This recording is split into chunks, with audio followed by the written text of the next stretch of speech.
বাসায় যদি কাচ্চি বানানো যায় তাও আবার রেস্টুরেন্টের স্বাদে, তাহলে কেন বাইরে থেকে কাচ্চি কিনে খাবেন? আজকের পর্বে আমি একদম রেস্টুরেন্ট স্টাইলের কাচ্চি বাসায় তৈরি করে দেখাবো। দেখেন মাংসটা কতটা সফট হয়ে গিয়েছে, হাতে নিয়েই এটাকে ছিঁড়ে নেওয়া যাচ্ছে। তো এভাবে যদি কাচ্চি আপনারা বানাতে চান, রেসিপিটি শুরু থেকে শেষ পর্যন্ত খুব ভালো মতো করে দেখবেন, তাহলে আপনারা এমন কাচ্চি বাসায় বানিয়ে নিতে পারেন। প্রথমে আমরা একটা মিশ্রণ তৈরি করব, তাই নিয়ে নিচ্ছি 1/3 কাপ পাউডার দুধ, সাথে দিয়ে দিচ্ছি 1 কাপ লিকুইড দুধ। আমি এখানে দুধ দিচ্ছি, তবে আপনারা চাইলে 1 কাপ পানিও দিতে পারেন দুধের পরিবর্তে। এবারে 1/3 কাপ পরিমাণ দিয়ে দিতে হবে ঘি। কাচ্চিতে অবশ্যই ঘিটা ব্যবহার করবেন, তাহলে একদম পারফেক্ট কাচ্চির টেস্ট পাবেন। ঘি ছাড়া কিন্তু তেল ইউজ করবেন না, আমি এটা আপনাদেরকে রিকমেন্ড করছি আসল টেস্ট যদি পেতে চান আর কি। 1 টেবিল চামচ দিয়ে দিলাম এখানে কেওড়া জল। এবার সবকিছুকে ভালোভাবে মিশিয়ে নিতে হবে, তারপর একটা সাইডে রেখে করার জন্য। এখানে আমি 4টা আলু মাঝ বরাবর একটু বড় সাইজ করে কেটে সামান্য একটু লবণ দিয়ে ভেজে নিয়েছি। এখন এর মধ্যে 1/2 টিস্পুন ঘি, 1/2 টিস্পুন চিনি আর সামান্য একটু জর্দার রং দিয়ে দিব। চিনি যদি আপনারা বেশি দিতে চান 1 টিস্পুন পর্যন্ত দিতে পারেন, যদি আলুটা মিষ্টি মিষ্টি হোক সেটা চান আর কি। আমি 1/2 টিস্পুন দিয়েছি। এখন সবকিছু আলুর গায়ে মেখে নিতে হবে।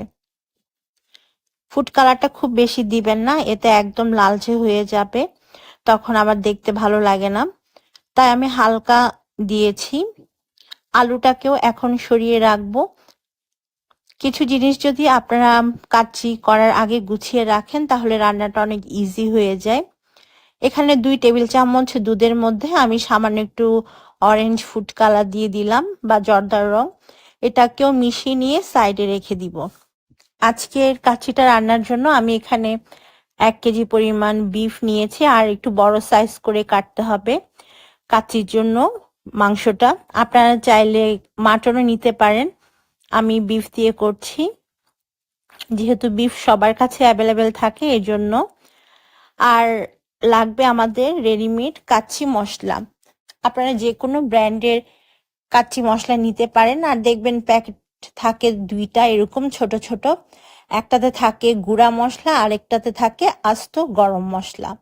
প্রথমে আস্ত গরম মশলার প্যাকেটটা খুলে নিয়েছি। দেখেন এখানে কি কি মশলা আছে: তেজপাতা, লং, কাবাব চিনি, এলাচ, তারপর শাহি জিরা, এগুলো সাথে আছে হচ্ছে কয়েকটা কালো গোলমরিচ। তো আমি শাহি জিরা, কিছু তেজপাতা আর দারচিনি হচ্ছে রাইসের জন্য রেখে দিলাম। বাকি গরম মশলাগুলো এখন দিয়ে দিচ্ছি মাংসের মধ্যে। মাংসের মধ্যে কিন্তু শাহি জিরাটা দেয়া যাবে না, এটা খেয়াল রাখবেন। প্রথমে আমি 1.5 টেবিল চামচ আদা আর 1.5 টেবিল চামচ রসুন বাটা দিয়ে দেওয়ার পর আস্ত গরম মশলাগুলো দিয়ে দিচ্ছি। এবারে এর মধ্যে আমি দিয়ে দিব বেরেস্তা ভাজা তেল। এখানে আমি 1/3 কাপ পরিমাণ বেরেস্তা ভাজার তেল দিলাম। তারপরে আমি সম্পূর্ণ কাচ্চির মশলাটা দিয়ে দিলাম, যেটা গুঁড়া মশলা আর কি।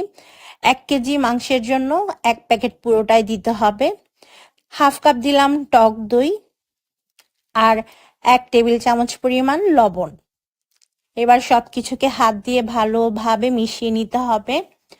হাত দিয়ে ভালোভাবে মিশিয়ে আপনাদের হাতে যদি সময় থাকে তাহলে ম্যারিনেট করেও রাখতে পারেন। আমি আগে খুব ভালোভাবে সবকিছুকে মিশিয়ে নিব, তারপর এর মধ্যে আরো কিছু উপকরণ অ্যাড করব। মেশানোর পালা শেষ। এখন এর মধ্যে যে আলুগুলো আমরা রেডি করে রেখেছিলাম সেই আলুগুলো সুন্দরভাবে সাজিয়ে দিতে হবে। কাচ্চির আলু কিন্তু একটু বড় সাইজ হয়, তাই একটু বড় করে আলুগুলোকে কাটবেন আপনারা। এবারে দিয়ে দিব কাঁচামরিচ। কাঁচামরিচটা কখনোই কাচ্চির রাইসের উপরে দিবেন না, তাহলে ফ্লেভারটা নষ্ট হয়ে যায় কাচ্চির। সবসময় মাংসের সাথেই দিবেন কাঁচামরিচটা। আমি এখানে 7-8টার মতো কাঁচামরিচ দিয়ে দিচ্ছি। তারপর দিলাম বাদাম কুচি। এখানে 2 ধরনের বাদাম আছে, কাঠবাদাম আর পেস্তা বাদাম, তবে আপনারা যে কোনো একটা বাদাম দিতে পারেন। এবারে কয়েকটা আলু বোকারা দিয়ে দিচ্ছি। আমি 4-5টা আলু বোকারা এর মধ্যে এখন দিয়ে দিচ্ছি। আমি বাদামের পরিমাণটা একটু কম দিয়েছি, কারণ আমাদের বাসায় কেউ বাদামটা পছন্দ করে না, এই জন্য। 1 টেবিল চামচ দিলাম কিশমিশ, এটা অবশ্যই দিবেন আপনারা। এবার দিয়ে দিব 1/3 কাপ পরিমাণ পেঁয়াজের বেরেস্তা। খুব সুন্দরভাবে ছড়িয়ে দিবেন পেঁয়াজের বেরেস্তাটা। পেঁয়াজের বেরেস্তা দেওয়ার পর এখানে আছে মাওয়া। আমি মাওয়াটা ঘরে তৈরি করেছি, পাউডার দুধ আর ঘি একসাথে খুব ভালোভাবে মিশিয়ে। প্রথমে আমি 1/4 কাপ মতো মাওয়া দিলাম, বাকি কিছুটা মাওয়া রেখে দিয়েছি, পরে অ্যাড করব। এখানে 2টা কয়লা আমি চুলার মধ্যে খুব ভালোভাবে গরম করে নিয়েছি, আর এখন এটা আমি বসিয়ে দিলাম একটা বাটি নিয়ে। সামান্য একটু তেল দিলে দেখবেন এরকম ধোঁয়া উঠবে, আর এটা আপনার মাংসের মধ্যে একটা স্মোকি ফ্লেভার নিয়ে আসবে, যেটা সচরাচর আমরা বাইরে কাচ্চি খেলে পাই। 2 কাপ বাসমতি চাল আমি 20 মিনিট আগে ভিজিয়ে রেখেছিলাম, খুব ভালোভাবে ধুয়ে। আর বাসমতি চালটাকে অবশ্যই ভিজিয়ে রাখবেন, না হয়তো এটা লম্বা হয় না, আর এর জন্য হচ্ছে বাসমতি চালটাকে ভিজিয়ে রাখতে হয়। চালটা সেদ্ধ করার জন্য আমি পানি ফুটাতে দিয়েছি, সাথে যে আস্ত গরম মশলাগুলো রেখে দিয়েছিলাম চালের জন্য, তেজপাতা, শাহি জিরা, কিছুটা গোলমরিচ, এগুলো দিয়ে দেওয়ার পর আমি বেশি করে লবণ দিয়ে দিচ্ছি। প্রায় 2 টেবিল চামচ পরিমাণ লবণ দিয়েছি। লবণটা এমনভাবে দিবেন যেন ভাতের ক্ষেত্রে পারফেক্ট হয়। যখন পানিতে বলক আসবে তখন রাইসটা দিয়ে দিতে হবে। তারপর ঘড়ি ধরে 5 থেকে 6 মিনিট মিডিয়াম হিটে জাল করতে হবে, মানে সেদ্ধ করতে হবে।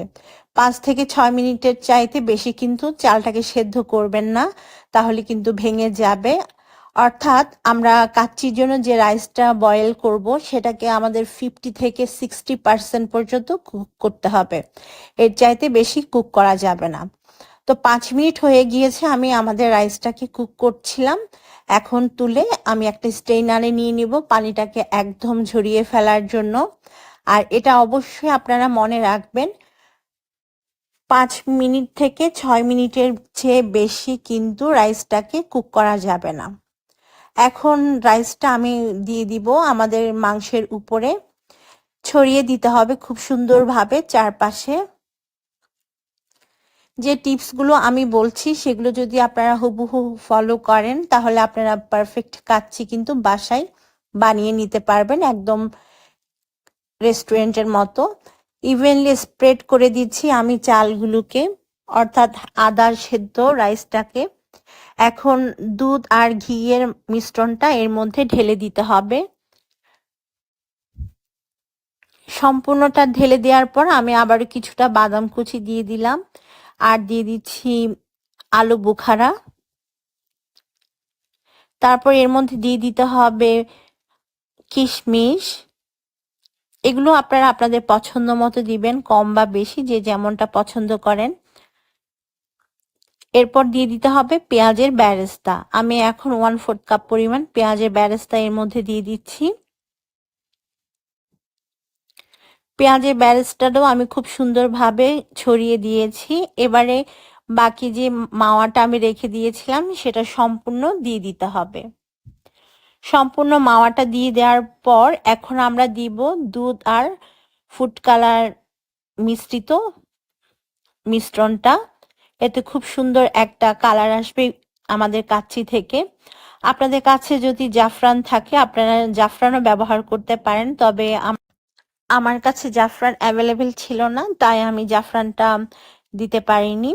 সাধারণত কাচ্চি দমে দেওয়ার জন্য আমরা আটার ডো ব্যবহার করি, তবে আজকে আমি আপনাদেরকে ফয়েল পেপার দিয়ে করে দেখাচ্ছি।